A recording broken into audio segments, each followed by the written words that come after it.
أعوذ بالله من الشيطان الرجيم بسم الله الرحمن الرحيم قاف والقرآن المجيد بل عجبوا أن جاءهم منذر منهم فقال الكافرون هذا شيء عجيب أإذا متنا وكنا ترابا ذلك رجع بعيد قد علمنا ما تنقص الأرض منهم وعندنا كتاب حفيظ بل كذبوا بالحق لما جاءهم فهم في أمر مريج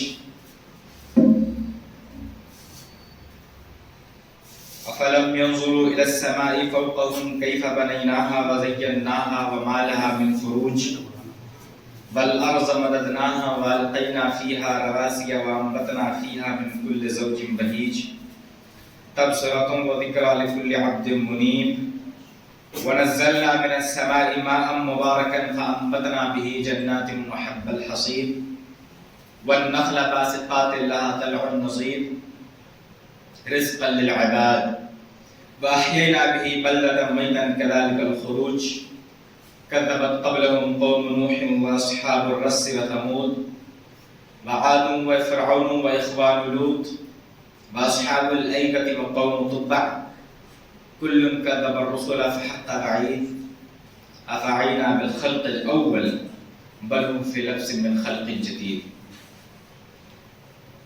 وقال الله عز وجل في القرآن يا أيها الذين آمنوا كتب عليكم الصيام كما كتب على الذين من قبل.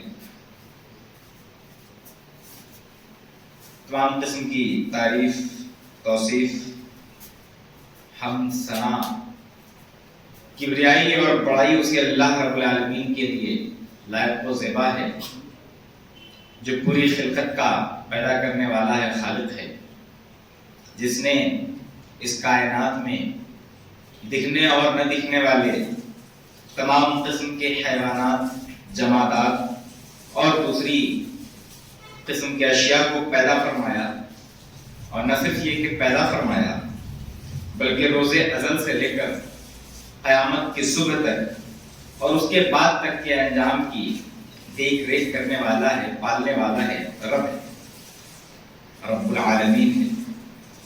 اللہ رب العالمین نے اپنی تمام تر مخلوقات میں انسانوں کو ایک الگ درجہ دیا، انسانوں کو زمین پر خلیفہ بنا کر بھیجا، زمین کی حکمرانی عطا کی اور راہ ہدایت دکھلا دی۔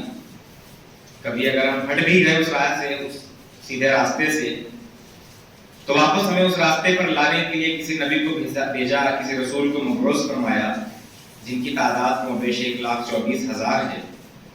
درود و سلام نازل ہو تمام انبیاء کرام پر، خصوصاً آخری نبی محمد صلی اللہ علیہ وسلم پر۔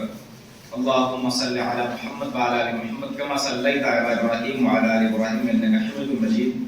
اللہم بارک علی محمد وعلی آل محمد کما بارکت علی ابراہیم وعلی آل ابراہیم انک حمید مجید۔ حاضرین جمعہ، یہ شوال کا مہینہ چل رہا ہے، شوال کی یہ پہلا جمعہ ہے شوال کے مہینے میں۔ اس سے گزشتہ مہینہ رمضان کا مبارک مہینہ تھا جو گزر گیا۔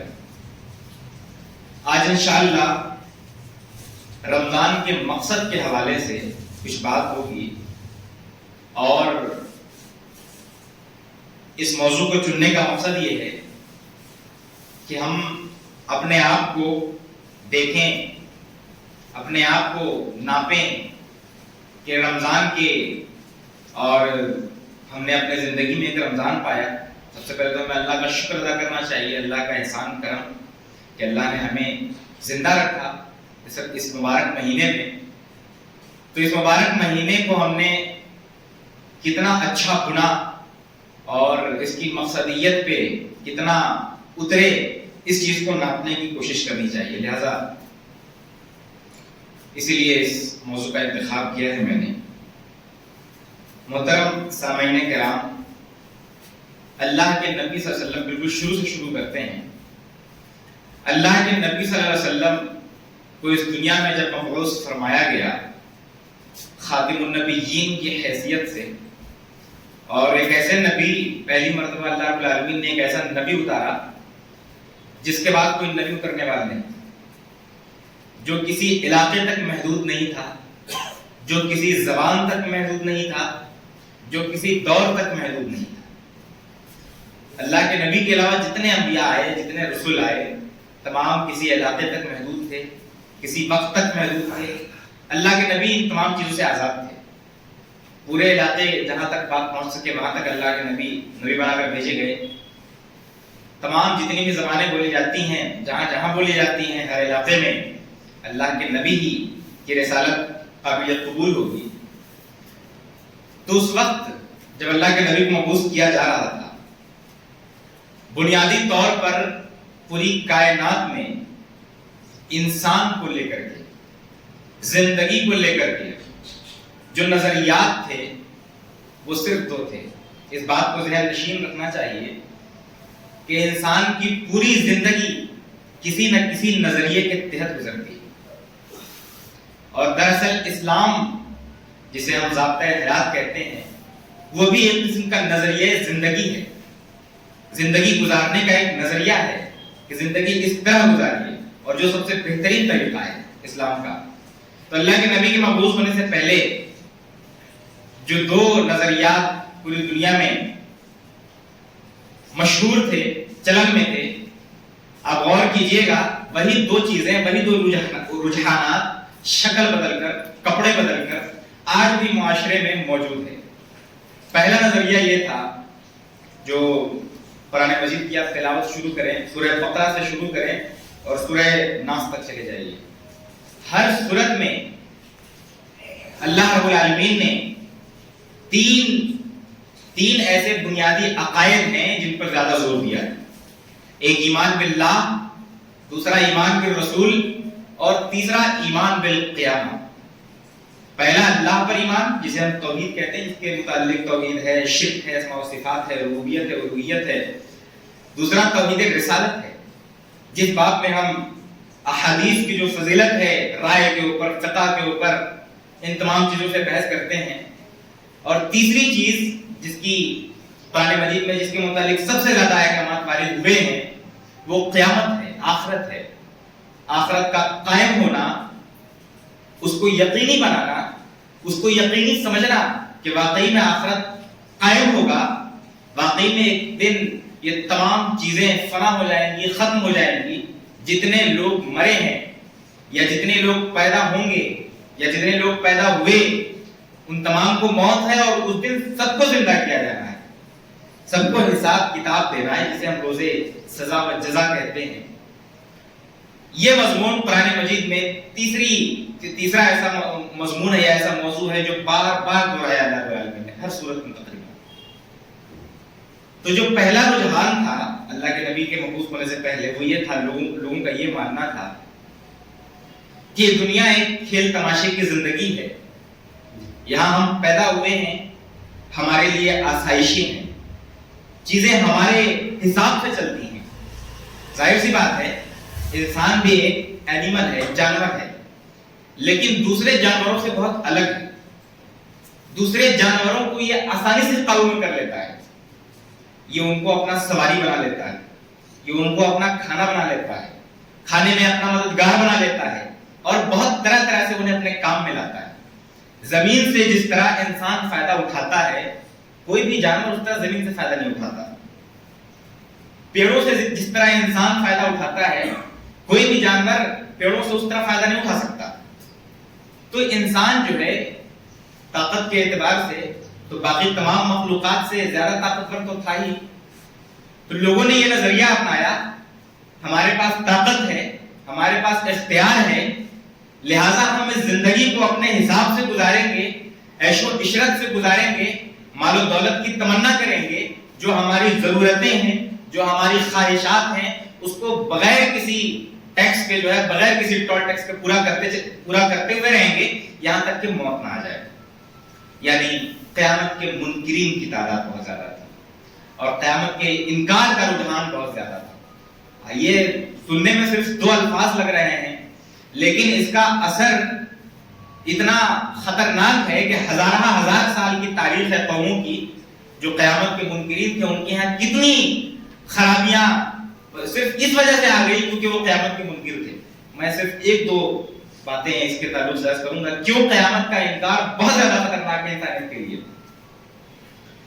جس شخص کو قیامت کا اور سزا اور جزا کے دن پر ایمان نہیں ہوگا, سزا اور جزا کے دن پر یقین کسی بھی صورت میں ایمان رہے, کسی بھی صورت میں, لیکن اگر اس کا ایمان جزا اور سزا پر نہیں ہے تو وہ شخص اس دنیا میں آزاد سانڈ کی طرح گھومے گا. وجہ یہ ہے کہ اس کے پاس طاقت ہے, بقیہ چیزوں کے مقابلے میں اس کے پاس طاقت زیادہ ہے. یہ تو آپ مانیں گے انسان بہرحال طاقتور ہے, اور اس طاقت کا اگر اسے یہ احساس نہ ہو کہ مجھے اس طاقت کا جواب دینا ہے تو اس طاقت کا بے تحل استعمال کرے, جیسے چاہے ویسے استعمال کرے. اگر قیامت نہ ہو, اگر ہمیں گناہ اور ثواب کا کانسیپٹ ہمارے اندر نہ ہو تو آپ یہ بتلائیے کہ چوری کرنے میں کیا برائی ہے. آپ کے اندر ایک خواہش ہے, فطری طور پہ کچھ خواہشات ہمارے اندر ہیں, انہیں میں سے ایک یہ ہے کہ ہماری عزت کی جائے, ہمارے پاس مال و دولت ہو, ہمارے پاس آرام اور آسائش کی چیزیں ہوں, بہت ساری چیزیں ہوں. یہ تو فطری خواہش ہے, اور ہماری فطری خواہش اندر سے یہ کہہ رہی ہے میرے پاس مال و دولت ہو اور میرے پاس نہیں ہے اور میں چوری کروں اور اپنے اس خواہش کو سیٹسفائی کروں, تو اس میں کیا غلط ہو؟ اس میں کچھ غلط نظر آتا ہے؟ کچھ بھی غلط نظر نہیں آتا اگر سزا اور جزا کی بات نہ ہو تو.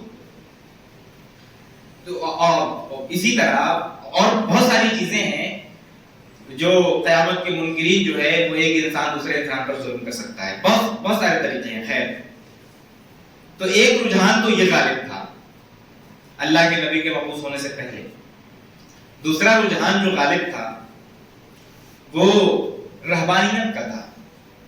یعنی جو کچھ لوگ بچ گئے, جو کچھ لوگوں نے دیکھا کہ دنیا میں اتنا فتنہ و فساد مچا ہوا ہے, تو ان لوگوں نے کہا کہ ہم دنیا سے کنارہ کش ہو جاتے ہیں, دنیا سے ان فتنوں سے دور ہو جاتے ہیں. اور فتنوں سے دور ہونے کا مطلب یہ ہے کہ آسائشوں سے بھی دور ہو جاتے ہیں. مطلب اس دنیا میں جو کچھ بھی چل رہا ہے ان تمام چیزوں سے اپنے آپ کو بالاتر رکھیں, ان تمام چیزوں سے اپنے آپ کو باہر رکھیں اور صرف اللہ کی عبادت میں مگن رہیں, جس کے خلاف بھی جو ہے اللہ کے نبی صلی اللہ علیہ وسلم نے فرمایا رہبانیت اسلام نہیں ہے. تو رہبانیت کے بھی رہبانیت بھی جو ہے اس کی بھی اجازت اسلام میں نہیں ہے. یہی دو رجحانات اللہ کے نبی صلی اللہ علیہ وسلم کے آنے سے پہلے اس دنیا میں تھے, اور آج بھی یہی دو رجحانات ہیں, شکل بدل کر. اگر ہم تھوڑی تشریح میں جائیں سمجھ میں آ جائے گا کہ آج بھی کس طرح یہی دونوں چیزیں جو ہیں وہ غالب ہیں ہمارے سماج میں, ہمارے معاشرے پہ. خیر آگے بڑھتے ہیں. جب اللہ کے نبی صلی اللہ علیہ وسلم مبعوث فرمائے گئے, اللہ کے نبی کو شریعت دی گئی, اور وہی اسلام, دین اسلام جو حضرت آدم علیہ السلام لے کر آئے تھے, وہ شریعت اللہ کے نبی تک پہنچی, اور وہی ضابطۂ حیات جس کو لوگوں نے جو ہے بھلا دیا تھا, مٹا دیا تھا, اس کو دوبارہ جو ہے اس راستے کو صاف کیا گیا, دیکھا گیا, تو معلوم پڑا کہ اسلام تو معتدل رہنے کا نام ہے. اور معتدل رہنے کا مطلب یہ ہے کہ کسی ایک انتہا کی طرف نہ جایا جائے. ایک طرف تو یہ انتہا ہے کہ ہم عیش و عشرت میں ہی زندگی گزار لیں, اور دوسری طرف یہ انتہا ہے کہ ہم عیش کا ایک لمحہ بھی نہ دیکھیں, ساری زندگی مشقت کرتے کرتے, اللہ کی عبادت کرتے کرتے گزار دیں. اسلام نے کیا راہ اختیار کیا؟ اسلام نے جو راہ اختیار کیا وہ یہ کہ درمیانی راستہ لیا جائے, اور وہ درمیانی راستہ اپنے حساب سے نہیں لینا ہے. وہ درمیانی راستہ جو اللہ اس کے رسول نے بتلایا ہے, جس کی تشریح اللہ کے نبی صلی اللہ علیہ وسلم نے اپنی عملی زندگی سے کر کے دکھلایا ہے, وہی راستہ قابل قبول ہے. اب وہ دیکھیے کیسے. اللہ رب العالمین نے ارشاد فرمایا ہے الذین آمنوا کتب علیکم الصیام کما کتب علی الذین من قبلکم لعلکم تتقون. اے لوگو, اے ایمان والو, تمہارے اوپر روزے فرض کیے گئے ہیں جس طرح تم سے پہلے کے لوگوں پر فرض کیے گئے تھے. آیت کا آخری حصہ ہے لعلکم تتقون, تاکہ تم لوگ تقوی اختیار کرو. اس بات کو ذہن میں رکھیے گا کہ رمضان کا روزے کا مقصد تقوی ہے. رمضان کے حوالے سے جب ہم بات کرتے ہیں تو رمضان الگ کیوں ہے بھائی؟ رمضان بقیہ 11 مہینوں سے الگ کیوں ہے؟ اس کو تھوڑا سا آئیڈینٹیفائی کیجئے ترتیب سے. تو ہم دیکھیں گے 3-4 چیزیں ایسی ہیں جو رمضان میں ہے, بقیہ مہینوں میں نہیں ہے. پہلی چیز تو ہے روزہ. دوسری چیز کیا ہے؟ قیام اللیل. تیسری چیز کیا ہے؟ شہر رمضان الذی انزل فیہ القرآن. تیسری چیز ہو گئی قرآن مجید کا نزول. قرآن مجید کی اہمیت بھی رمضان المبارک میں تھوڑی اہم ہے. چوتھی چیز لیلۃ القدر کی تلاش ہے آخری عشرے میں، اعتکاف اور اس طرح کی بہت ساری نفلی عبادات ہیں. اب ہمیں جب رمضان کا مقصد ڈھونڈنا ہے تو جو اعمال اس میں کرتے ہیں، جن اعمال میں رمضان بٹا ہوا ہے، ان اعمال کو آپ سمجھیے کہ وہ عمل کس لیے ہم نے کیا. تبھی تو رمضان کا مقصد آئیڈینٹیفائی ہوگا، تبھی رمضان کا مقصد ہم نکال پائیں گے کہ کیا ہے اس کا مقصد. تو سب سے پہلے آپ روزے کی طرف آئیے. اللہ رب العالمین نے فرمایا تم پر اس طرح روزے فرض کیے گئے ہیں جس طرح پہلے کے لوگوں پر فرض کیے گئے تھے، لعلکم تتقون، تاکہ تم لوگ تقوی شعار بن جاؤ. تقوی لفظ بہت چھوٹا ہے اور آج تک جب سے قرآن نازل ہوا ہے آج تک مفسرین، محدثین، فقہا، مجتہدین جو ہیں وہ اس کے نئے نئے معنی بتلائے جا رہے ہیں. یہ معنی ہے، یہ معنی ہے. بہت وسیع لفظ ہے تقوی، بہت وسیع لفظ ہے. ایک سمندر ایک لفظ میں بھر دیا گیا، ایسا لفظ ہے تقوی. اللہ رب العالمین نے کہا کہ روزے کا مقصد تقوی ہے. تقوی کو ہم جس طرح سمجھتے ہیں اور روزے کے حوالے سے جس طرح سمجھیں گے تقوی کو، روزے سے کیا تقوی کا کنیکشن ہے، وہ یہ کہ جو میں نے پہلے بتایا کہ دنیا میں دو رجحان تھے، ایک اس طرف ایک اس طرف، ایک اس انتہا پہ ہے ایک اس انتہا پہ ہے. اللہ کے نبی صلی اللہ علیہ وسلم آئے اور انہوں نے بیچ کا راستہ دکھلا دیا کہ بہت اس طرف بھی مت جاؤ، بہت رائٹ بھی نہیں، بہت لیفٹ بھی نہیں، بلکہ بیچ بیچ میں چلو. وہی مقصد رمضان کا ہے، وہی مقصد روزے کا ہے، جس کو اللہ رب العالمین نے لفظ تقوی سے متعارف کرایا. بنیادی طور پر انسان کے اندر کچھ جبلی خواہشات ہیں، کچھ فطری خواہشات ہیں، اور کچھ ایسی ہیں جو ہر انسان کی اپنی انفرادی خواہش ہوتی ہے. جبلی خواہشات مطلب وہ اکراس اسپیشیز وہ خواہش اس کے اندر موجود ہوتی ہے، جیسے کھانے کی خواہش، شہوت کی خواہش، آرام کی خواہش. کچھ خواہشیں ایسی ہیں جو فطری خواہشات ہیں جو تقریباً تمام انسانوں میں پائی جاتی ہیں الا ماشاءاللہ، جیسے عزت کی خواہش، گھر کی خواہش، دولت کی خواہش.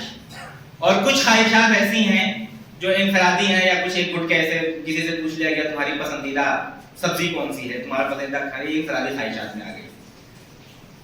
اللہ رب العالمین نے جب انسان کی تخلیق کی تو ساتھ ساتھ خواہشات کی بھی تخلیق کی. اللہ رب العالمین نے ہمیں پیدا کیا اور ہمارے اندر خواہشات ڈالنے والا اللہ رب العالمین ہی ہے. لیکن اللہ نے کہا کہ ہم نے تمہارے اندر خواہش بھی ڈال دی ہے اور خواہش کو پورا کرنے کی طاقت بھی دے دی ہے.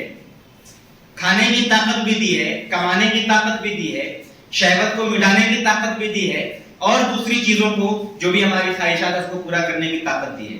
لیکن اللہ رب العالمین نے کہا کہ لا دین اور قیامت کے منکرین کی طرح تم اپنی خواہشات کو پورا مت کرو، بلکہ اپنی خواہشات پہ تھوڑا سا کنٹرول کیجیے، اور اسی کنٹرول کا نام تقویٰ ہے.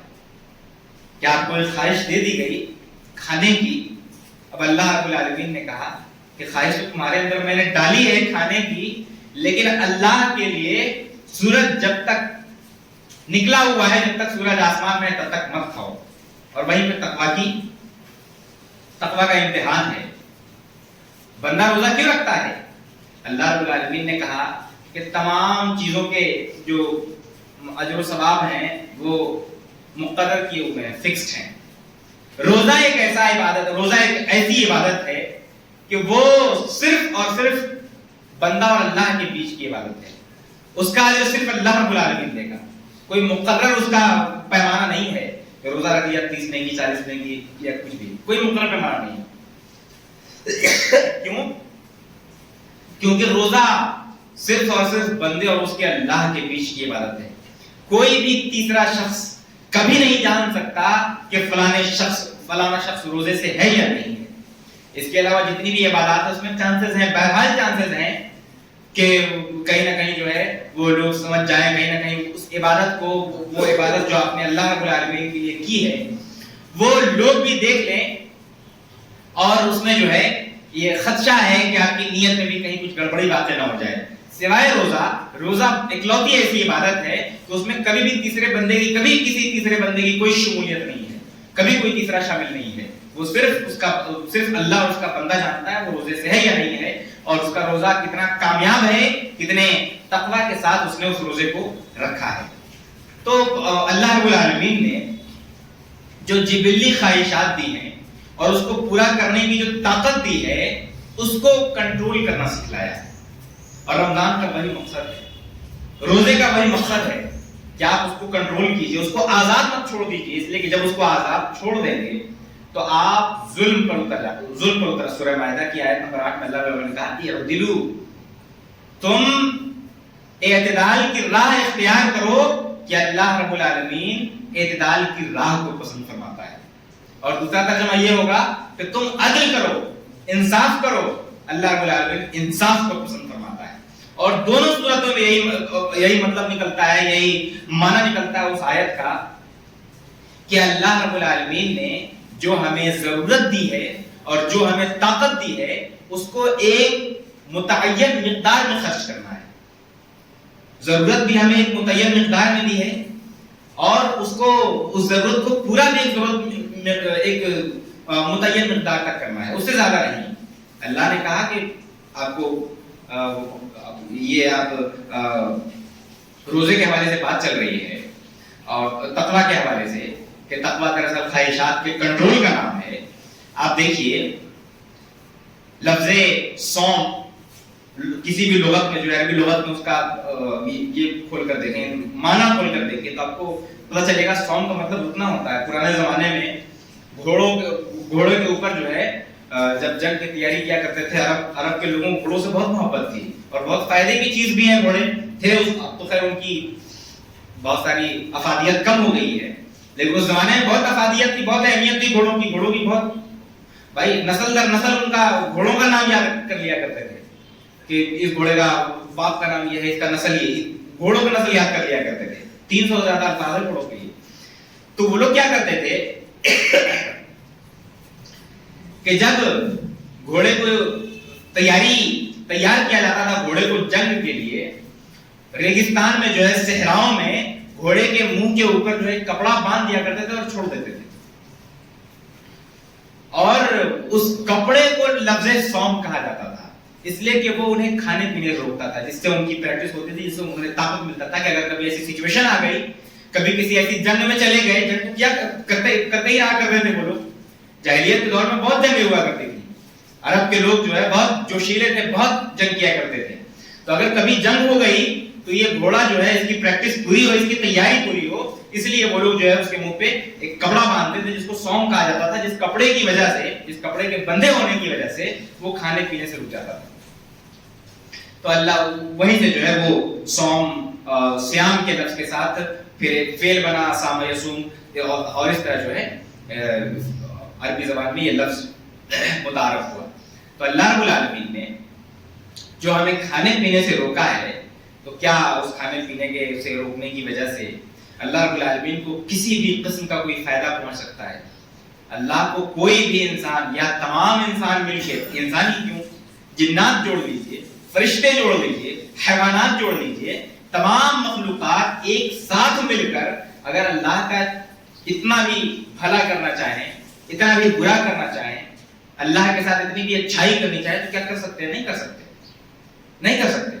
اللہ سب کا خالق ہے، اللہ سب پر قادر ہے، اللہ کبھی مغلوب نہیں ہو سکتا، اللہ ہمیشہ فاعل ہے، اللہ کبھی مفعول نہیں ہو سکتا۔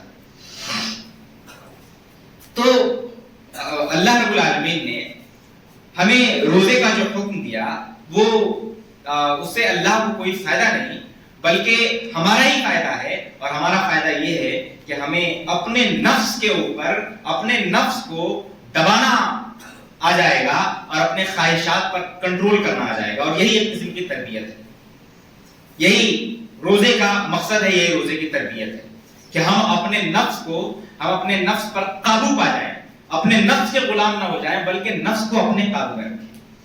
جو دوسری چیز ہے جو جس کی وجہ سے رمضان بقیہ مہینوں سے الگ ہے وہ قیام اللیل ہے۔ اللہ کے نبی نے فرمایا من قام رمضان ایمانا و احتسابا غفر له ما تقدم من ذنبه، کہ جس نے رمضان کا قیام کیا ایمان کی حالت میں اور احتساب کرتے ہوئے، احتساب کے مفسرین نے کئی معنی لکھے ہیں، محدثین نے کئی معنی لکھے ہیں، کچھ کہتے ہیں نیکی کی طرف بھاگتے ہوئے، کچھ کہتے ہیں مغفرت کی طرف بھاگتے ہوئے. خیر مراد یہ ہے کہ قیام اللیل آپ جتنا خشوع اور خضوع کے ساتھ اور جتنی اللہ رب العالمین کی قربت کے لیے جتنی آپ کے اندر نیت ہوگی، جتنی زبردست نیت، جتنی اچھے طریقے سے آپ قیام اللیل کی ادائیگی کریں، اللہ رب العالمین آپ کے پچھلے جو ہے وہ گناہ اس کو معاف کر دے گا، وہ پچھلے گناہوں کی مغفرت کا سبب بنتا ہے. تو اور جو تیسری چیز ہے رمضان المبارک کے بقیہ مہینوں سے ممتاز ہونے کی، وہ قرآن مجید ہے. اور اللہ نے کیا فرمایا؟ شہر رمضان الذی انزل فیہ القرآن ھدی للناس، کہ رمضان کا وہ مہینہ ہے جس میں اللہ رب العالمین نے قرآن مجید کو نازل کیا، اور اس قرآن مجید کا تعارف یہ ہے کہ یہ لوگوں کے ہدایت کا کام کرتی ہے. اس سے لوگوں کو ہدایت ملتی ہے، صحیح راستے کی نشاندہی ملتی ہے. ہمارا المیہ یہ ہے، اس کو میں اور تفصیل سے کرتا لیکن وقت زیادہ ہو رہا ہے، میں دوسری طرف آ رہا ہوں کہ رمضان المبارک کا جو مقصد ہے اس کو اگر ہم ان تمام چیزوں سے نکال کر کے دیکھیں تو ایک ہی چیز سامنے آتی ہے، وہ یہ کہ ہمارے تقویٰ کی تربیت ہو اور ہمارا اپنے نفس کے اوپر قابو پانے کی جو صلاحیت ہے وہ نکھر کر کے آئے، اس پر ہم قابو پانا سیکھ جائیں، اپنے نفس کے اوپر قابو پانا سیکھ جائیں. رمضان کا باہری مقصد اگر نکالیں تو یہی ہے، اس لیے کہ تقویٰ رمضان کا مقصد ہے، اور تقویٰ کا مطلب ہی یہی ہے کہ اللہ رب العالمین کی دی ہوئی خواہش اور اللہ رب العالمین کی دی ہوئی طاقت، ان دونوں کا ہم ایک متعین مقدار میں استعمال کریں. ہمیں ضرورت اللہ نے دی ہے، طاقت اللہ نے دی ہے، لیکن اور اللہ رب العالمین نے جب جب کہا ہے، جب جب منع کیا ہے کہ اس طاقت کو استعمال مت کیجیے، اس وقت جو ہے اس طاقت کو استعمال کرنے سے رک جائے. یہی تقویٰ کا مطلب ہے، اور رمضان کا مقصد تقویٰ ہے. تو اب ہمیں سمجھنا چاہیے، اب ہمیں یہ دیکھنا چاہیے کہ جو رمضان میں تربیت ہوئی ہماری، جو رمضان میں ایک مکمل مہینہ جو ہے اللہ رب العالمین نے ہمیں زندہ رکھا، اس کا تو خیر احسان اور شکر کرتے رہنا چاہیے، اور دعا بھی کرتا رہنا چاہیے کہ اللہ رب العالمین اگلے سال بھی ہمیں رمضان نصیب فرمائے. تو ایک مہینہ جو تربیت ہوئی، تربیت کا نتیجہ کیا نکلا؟ ہم ایک لوتی ایسی قوم ہے غالباً کہ ہم تیاری پوری کرتے ہیں لیکن جس چیز کی تیاری کرتے ہیں وہیں پہ نہیں بیٹھتے. یہ ایسا ہی ہوا جیسے 5 سال جو ہے ہم نے کسی ایگزام کے لیے تیاری کی اور ایک بھی اٹیمپٹ ہی نہیں دیا. یہ وہی بات ہو گئی، بالکل وہی بات. ضرورت اس بات کی ہے کہ جو تربیت ہمیں ملی ہے رمضان المبارک سے، جو ہمیں تربیت ملی ہے رمضان المبارک کا جو مقصد ہے، اس مقصد کو دیکھنا چاہیے کہ اس مقصد پہ ہم کتنے اترے. اور مقصد کا مطلب یہ ہے کہ اپنے اندر تقویٰ کو ناپنا چاہیے کہ ہمارے اندر تقویٰ کتنا آیا. تقویٰ پہ ہی تمام اعمال کا دار و مدار ہے. اللہ جو صحیح بخاری کی پہلی حدیث ہے انما الاعمال بالنیات، کہ تمام اعمال کی بنیاد جو ہے وہ نیت پہ. نیت کتنی اچھی ہے، اور نیت اچھی ہونے کا مطلب کیا؟ تقویٰ ہونا. تقویٰ کا ایک معنی للہیت بھی ہے، یعنی صرف اور صرف اللہ رب العالمین کے لیے وہ عبادت کی جائے. جتنا اللہ کے نبی صلی اللہ علیہ وسلم صحابہ کرام بیٹھے ہوئے تھے ایک جگہ اور دجال کی بحث چل رہی تھی. دجال کے فتنے کے متعلق صحابہ کرام بات کر رہے تھے. اللہ کے نبی آئے اور اللہ کے نبی نے کہا کہ میں تمہیں دجال سے زیادہ بڑے فتنے کے بارے میں بتلاؤں. صحابہ کرام نے عرض کیا بھلا کیوں نہیں ہے اللہ کے رسول، ضرور ارشاد فرمائیے. تو اللہ کے رسول صلی اللہ علیہ وسلم نے فرمایا کہ ایک دور ایسا آئے گا کہ کوئی شخص اپنی قیام یعنی نماز کے لیے جب ہم کھڑے ہوتے ہیں تو اپنی قیام صرف اس لیے لمبی کر لے گا کیونکہ کوئی شخص اسے دیکھ رہا ہوگا. اور علماء نے لکھا ہے کہ یہی شرک خفی ہے. شرک ہے، یہ بہت بڑا گناہ ہے، سب سے بڑا گناہ، وہ گناہ جو کبھی معاف نہیں ہوتا. تو یہ تمام چیزیں جو ہیں، جس بھی عبادت میں اللہ کے علاوہ آپ نے کوئی بھی اللہ کی منشا کے علاوہ کوئی بھی دوسرا مقصد رکھا، کوئی بھی دوسری خواہش آپ کے اندر اس عبادت کو لے کر موجود پائی گئی، تو اس میں گویا کہ آپ نے شرک کا ارتکاب کیا. تو تقویٰ کا ایک مقصد، تقویٰ کا ایک معنی یہ بھی ہے کہ للہیت آپ کے اندر کتنی آئی. تقویٰ کا ایک معنی یہ بھی ہے کہ آپ کا اپنے خواہشات پہ کتنا قابو ہوا. اور اس بات کو ناپنا چاہیے. رمضان کا مہینہ تو چلا گیا، شوال کا مہینہ اور 10 مہینے رمضان نہیں آئے گا، تو کیا ہم صرف تیاری کرتے رہے ہر سال اور کبھی بھی ایگزام میں نہ بیٹھیں، کبھی بھی اٹیمپٹ نہ دیں؟ یہ کیسی بیوقوفی بھری بات ہے. تو ضرورت اس بات کی ہے کہ جس چیز کی ہم نے تیاری کی ہے رمضان المبارک میں، اس تیاری اس تیاری کے بنا پر ہمیں جو پورا ایک سال گزارنا ہے اس ایک سال میں اپنے رنگ ڈھنگ کو بدلیں، اپنی چال کو بدلیں اور رمضان المبارک کا مقصد جو ہے وہ اپنی زندگی میں لائیں اور اس کو اپنی عملی زندگی کا ذریعہ کر دکھلائیں۔ اللہ رب العالمین نے جو کہا کہ تقویٰ ہے، تقویٰ تمام چیزوں کے اندر تقویٰ شامل ہے۔ اللہ رب العالمین نے کیا کہا؟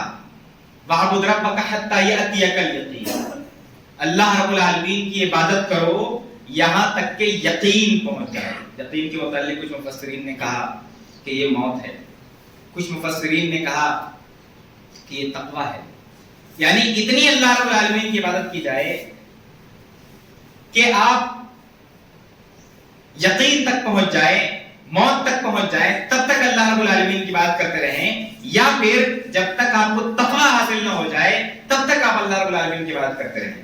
رمضان المبارک کا مہینہ چلا گیا، شوال کا مہینہ ہے، اور ہم اس مہینے میں اگر دیکھیں ہر شخص اپنے اندر دیکھیں انفرادی طور پہ ایک ایک کر کے ہر انسان خود اپنا جائزہ لے، کوئی دوسرا کیوں کسی کا ایگزامینر بنے۔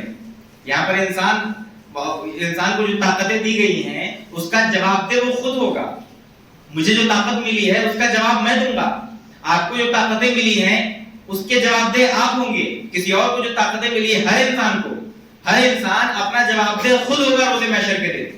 لہذا ہر انسان کو اپنے اوپر خود سے کام کرنا چاہیے اور دیکھنا چاہیے کہ رمضان کا جو مقصد تھا، رمضان تو ہم نے گزار دیا لیکن اس کے مقصد میں کس قدر کامیاب ہوئے، اپنے خواہشات پہ ہمیں کس قدر قابو ملا اور ہمارے اندر کس قدر خلوص اور للہیت ملی، ان تمام چیزوں پر غور و فکر کرنا چاہیے، تبھی جو ہے ہم رمضان کا اصل مقصد تک پہنچیں گے، ورنہ رمضان کا مقصد بھی فوت ہو جائے گا اور کوئی جو ہم نے تربیت کی ہے اور جو ہم نے ٹریننگ کی ہے، جو ہم نے تیاریاں کی ہے، وہ تمام چیزیں غیر ضروری، ان تمام چیزوں کی کوئی ضرورت نہیں۔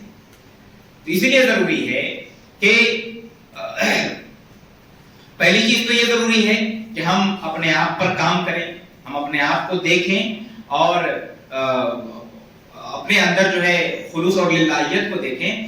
اور ایک چیز جو ضروری ہے کہنی، رمضان کا مہینہ گزرنے کے بعد شوال کا مہینہ آج پہلا جمعہ ہے، ایک چیز تو یہ ہو گئی کہ ہمیں رمضان کا مقصد پورا کرنا ہے اور جو کچھ ہم نے وہاں تیاری کی ہے اس کو آگے کی طرف دھکیلیے، اس کو اپنے اوپر جمائیے، اس مقصد کو لائیے۔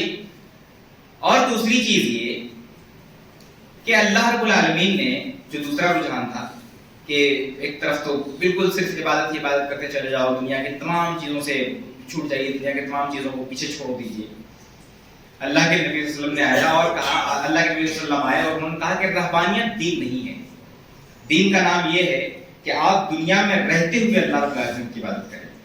اور آج بھی ہمارے معاشرے میں یہ رجحان غالب ہے۔ آپ دیکھیے جو بھی لوگ نیک ہیں، جو بھی لوگ اللہ رب العالمین کی عبادت کرتے ہیں، بہت کم لوگ ہیں، معدود گنتی کے 2-4 لوگ ہیں، لیکن جتنے بھی ہیں ان کے اندر یہ خرابی باتیں ہو جاتی ہیں کہ وہ سمجھتے ہیں دنیا کیا ہے، دنیا کو چھوڑ دیا جائے۔ ابھی ہمارے اوپر جو ہے بطور قوم اتنے مشکل دور سے گزر رہے ہیں، ہندوستانی مسلمان بہت مشکل دور سے گزر رہے ہیں۔ ایسا معلوم پڑتا ہے کہ ہندوستان کی تاریخ میں مسلمانوں پر اتنا مشکل دور کبھی نہیں ہوا۔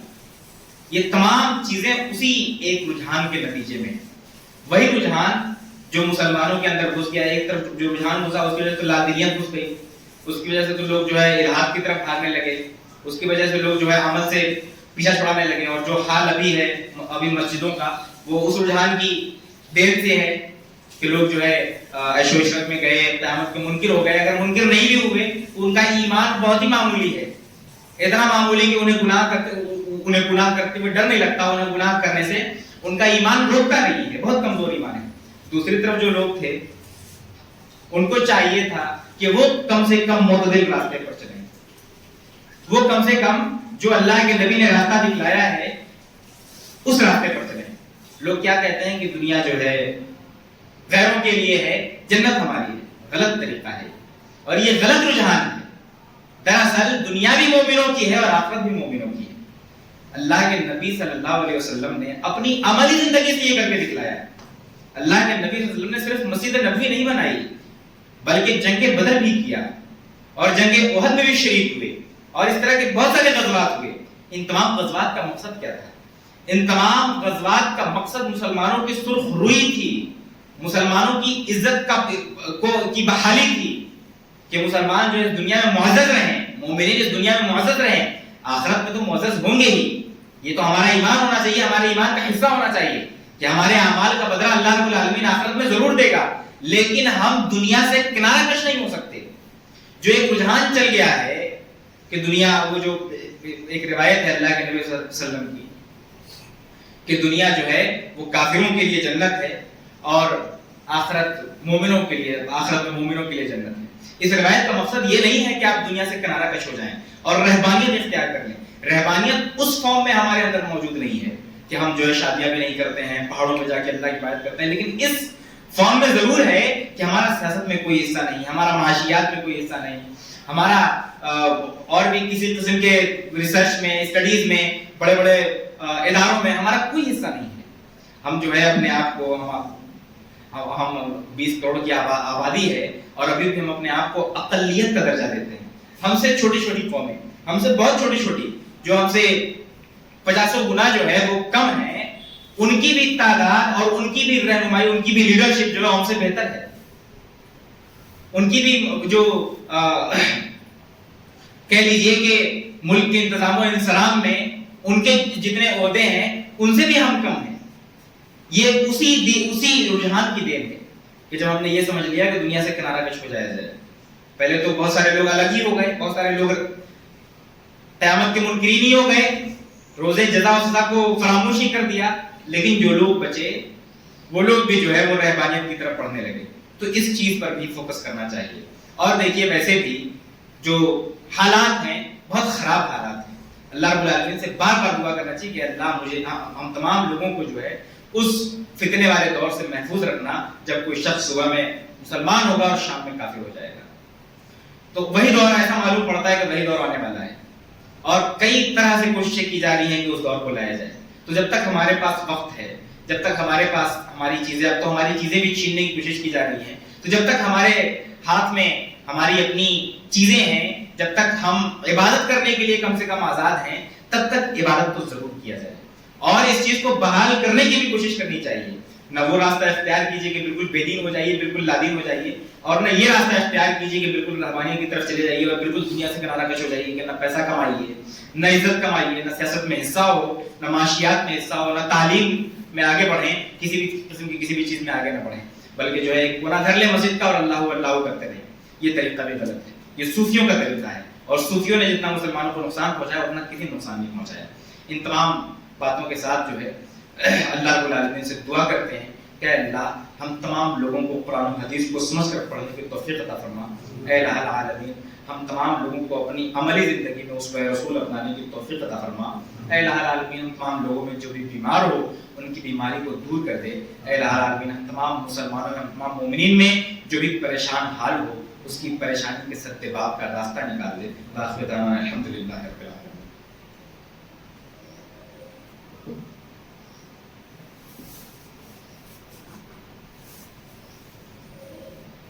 إن الحمد لله نحمده ونستعينه ونستغفره ونعوذ بالله من شرور أنفسنا ومن سيئات أعمالنا من يهده الله فلا مضل له ومن يضلل فلا هادي له أشهد أن لا إله إلا الله وأشهد أن محمدا عبده ورسوله فإن خير الحديث كتاب الله وخير الهدي هدي محمد صلى الله عليه وسلم وشر الأمور محدثاتها وكل محدثة بدعة وكل بدعة ضلالة وكل ضلالة في النار. إن الله وملائكته يصلون على النبي يا أيها الذين آمنوا صلوا عليه وسلموا تسليما. اللهم صل على محمد وعلى آل محمد كما صليت على إبراهيم وعلى آل إبراهيم إنك حميد مجيد. اللهم بارك على محمد وعلى آل محمد كما باركت على إبراهيم وعلى آل إبراهيم إنك حميد مجيد. إن الله يأمر بالعدل والإحسان وإيتاء ذي القربى وينهى عن الفحشاء والمنكر والبغي يعظكم لعلكم تذكرون.